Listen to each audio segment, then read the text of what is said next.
What's good, YouTube? Drake Talks coming at you live with another video. First, we're gonna get into it. We went to the bins, alright? I fucking love the bins. You wanna call it the Goodwill Outlet Center, the bins, whatever you wanna call it.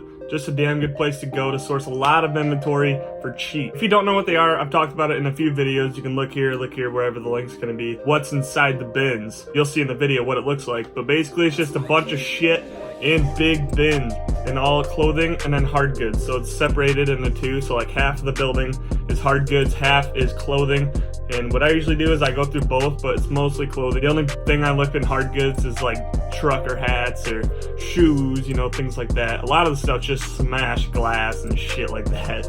You can get cut. Without further ado, let's get into it. So I got about 23 to 25 pieces. I can't really remember. I think it's about 23. It came out to $45.15 is what I spent. So it's about $2 an item. It usually comes out to like $1.25 on average for me. But this one, I picked up a lot of jackets, coats. I picked up less hats and like light t-shirts. So it's mostly like hoodies, big coats, big heavy things. I got a massive Fisher Price thing. I should show you what the fuck it looks like. It's huge. One sec. So I got this big ass Fisher Price at the bins. See, this is like the kind of stuff that's in the hard goods.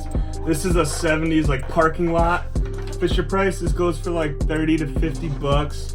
No, I got it for like $2 or whatever. Peep the shirt also. Shout out to the thrift lord. I haven't sold this one yet because I haven't listed it because I like it. But dope Beatles vintage shirt. But yeah, this thing, I got it from the bins. We're gonna start off. So the first thing I got was this Coogee style sweater. Now, it's not actually Coogee, which is the brand.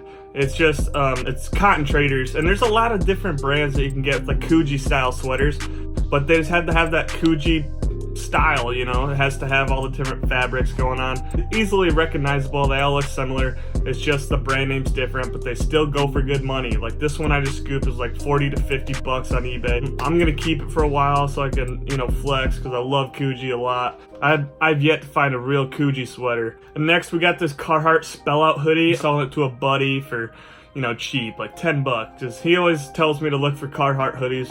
Got that one for him, but always pick up Carhartt. It was in good shape. Pick them up. Next was this vintage Nautica NS83 Spell Out coat. All right, now this one's actually a puffer jacket. I'll be showing both pictures, but it's a reversible, so they have like the tags inside the hand pockets. So that's where you look to see what the size is and like if it's actually down. You always want to make sure that there's no like holes in the down or like where feathers are coming out. I found this Adidas hoodie with a big graphic, black. It's a modern one. It's not vintage, but you know, it's still sick, and I already sold it to a friend. And that went directly through Instagram, which is awesome. So I love all my local people. So if you're watching this and you bought from me locally, I appreciate you a lot. And then we found a vintage Polo Ralph Lauren crew neck. Listed it at $29.99 free ship, just like all my other ones.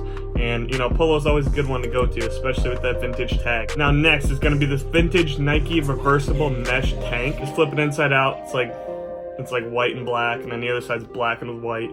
And this one didn't have a tag, but it fits like a large, and I'll still be able to sell it. Now, sometimes things will have size tags, but if you know the product enough and you know you've sold one before, be able to know how it fits and the measurements. So once you've been reselling for a while, you'll be able to depict measurements and try stuff on, and you'll be able to know, fairly confident, what size it actually is. Next is gonna be this vintage Nautica striped coat. Now this one is reversible as well. It's not a puffer, but it's a windbreaker, and this one I only have listed for like $29.99 free ship. The goose down I have for $70 free ship, just because it's a puffer. But you know, they're still cool, they're still money. Then we found this vintage 1983 Russell hoodie. It says Ramblers 1983 on it. I don't know who the Ramblers are. Pretty sure it's college somewhere. But if you check the Russell tag, and I'll show a picture here. I've done a lot of research on tags since I've been like looking up comps and stuff and trying to find out decades. Then we found this Northern Iowa, UNI, where I live around, because I live in Iowa. Color block crew neck. This one's pretty cool. I already sold it to a buddy on Instagram locally. Just pretty clean piece, no stains, nothing, no flaws. Yeah, I'll pick it up. We found this another vintage Nautica coat with the sleeves spell out. This one's blue and yellow. It had no size tag, but I know it fits like a small and medium. I'm confident I'll be able to sell it as well. Next, we had these Nike shorts. They're blue. I'm probably gonna keep these for a personal. This bin strip, I kept a lot of personal stuff because I usually don't buy stuff for myself. But this time I went in and I was like, all right, I'm gonna find some stuff for myself because I need some clothes. If they don't fit, we'll fucking throw them on Posh for like 10 bucks, whatever, take the profit. Then we found this vintage 90s Adidas hoodie. Now this one's made in USA. It's got the sweet graphic. And I sold this locally on Instagram to a buddy. I love vintage Adidas. Quick little tip here for you guys. Look for the flag tag on Adidas. That'll let you know it's 90s, and those are worth more. And especially made in USA flag tags are very nice. Then we found this huge Tommy Hilfiger coat.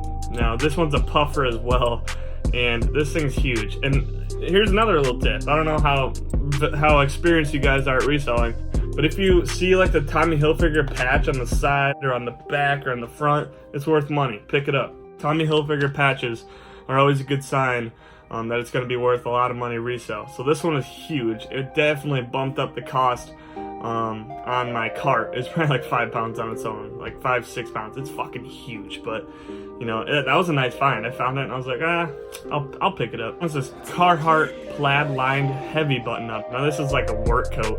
It's a very simple thing, but it's Carhartt. It's got a good name. It's gonna sell fast, like high velocity with Carhartt stuff. And especially with Carhartt, it's nice finding them at the bins because even if they have stains or rips, people still buy them because they usually use them for work. And it's always a good thing to pick up Carhartt at the bins. Even if it's thrashed or stained, pick it up. It's gonna be good. Then we found this North Face down jacket. It's a boys and it has a fucking rip in the back. I didn't see when I sourced it. I just saw North Face and went blind and threw it in a cart. I should have sourced it better, but you know, it is what it is. It's a little mistake. I'm still gonna see if I can sell it for like 20 free ship, you know, just get rid of it. It could have been a nice pickup if it was like adult size and did have a rip, but oh well, we move on. We got these vintage Nike swim trunks. Now these are sick. I've found 2 of these before, and this is my 3rd pair I found at the bins. And you know, they all sell super fast. I sold the other 2 local to one guy, and then I sold this pair in like 30 minutes to another local guy. And they're so sick. Then we got this vintage CCM Nashville Predators windbreaker. Cool windbreaker. There's only like 2 active listings on Predator stuff and like 2 sold, so now I'm taking a gamble on it. Then we found this vintage Champion reverse weave. Reverse weaves are nice. You know, they're very comfy. They're nice, quick sells, and a lot of people will buy them even if they don't know what college or what is on the sweatshirt. They'll just buy them because they're super comfy and they look good. But if you don't know, a reverse weave is when the threading goes side to side instead of up and down. You can tell the difference. The quality is a lot better, and personally, I just love them a lot more.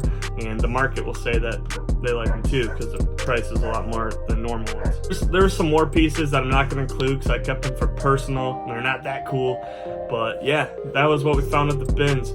You guys should really check out that video of what it looks like inside the bins, and maybe even check out my other ones of other sourcing videos from the bins, because you can find some cool ass shit. You know, I gotta drive 4 hours round trip just to get there and back to go to the bins, and I love them. It's fun digging. You find some cool stuff. Some days they're hit, some days they're miss. And you meet some cool people there sometimes. If you see another reseller, just go say what's up. Sometimes you don't want to because you don't want to like have them know that you're there and then they go harder, like try stealing your shit. But once you're done and you see them still there, maybe just go say what's up. They probably got an Instagram because every fucking vintage reseller does now, or even any reseller that's at the bins. You don't have to be vintage, but you can just go and find cool stuff for yourself. It's cheap, it's fun. At least I think it is. But if you're a true like a true reseller, you'll love going through trash, and it's the best thing ever. My tip is don't wear gloves. That a lot of people are like neat freaks. Like you find some nasty shit in there sometimes. Not gonna lie, but it's only like 1% of the time. I don't like wearing gloves because you can't feel different fabrics. So when you're pulling, you'll feel like the reverse weave because you'll feel the fabric's different, or you'll feel like a puffer jacket because it's different. And if you have gloves, you can't feel that kind of stuff. And over time, you'll start to build, you know, a new sense of touch, and you'll be able to be more aware of what you're touching. So you'll be able to find better stuff. So that's it for today. I'm gonna keep coming hard. We're gonna keep selling some shit. hopefully make some big moves, trying to get some more, maybe even get some wholesale orders. Or if you guys want to liquidate your closet, because if you're like moving or if you're done reselling, you say, fuck this shit, I might buy it. So hit me up on Instagram, check out my podcast. Appreciate you guys. Much love.